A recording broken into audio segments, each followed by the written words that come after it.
ভালোবাসা মানেই কি প্রিয়জনকে পাওয়া, নাকি ভালোবাসা মানে প্রিয়জনের সুখে নিজেকে হারিয়ে ফেলা?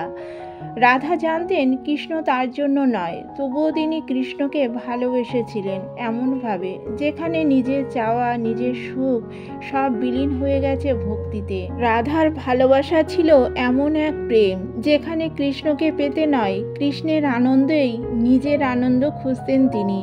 এই ত্যাগই তো প্রেমকে করেছে ভক্তির রূপে পরিণত। রাধার প্রেমে ত্যাগ ও আত্মসমর্পণের ছাপ স্পষ্ট। তিনি নিজের কিছু চাননি, বরং সর্বস্ব বিসর্জন দিয়ে কৃষ্ণের সুখে মনস্থ ছিলেন। এই নিঃস্বার্থতার স্বরূপ কেন গীতা আদর্শ? গীতায় বলেছে, মন সর্বদা আমার প্রতি নিবদ্ধ রাখো, তোমার সমস্ত কর্ম আমাকে উৎসর্গ করো, সমস্ত ধর্মের ঊর্ধ্বে আমার সম্পূর্ণ আত্মসমর্পণই সর্বশ্রেষ্ঠ।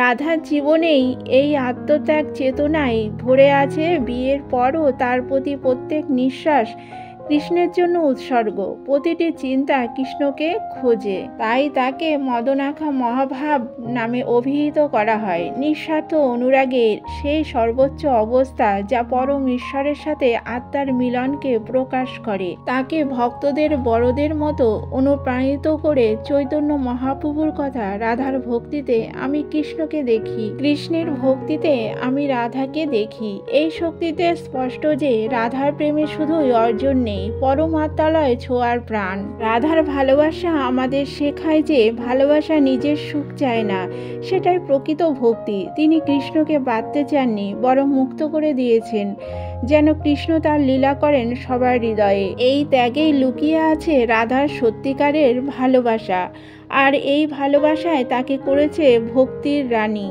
যদি রাধার এই নিঃস্বার্থ প্রেম তোমার হৃদয়ে ছুঁয়ে যায়, তাহলে লাইক করো, কমেন্টে লেখো জয় রাধে, আর শেয়ার করো যেন রাধার ত্যাগময় ভালোবাসা ছড়িয়ে পড়ে সবার জীবনে। জয় রাধে রাধে, জয় শ্রীকৃষ্ণ।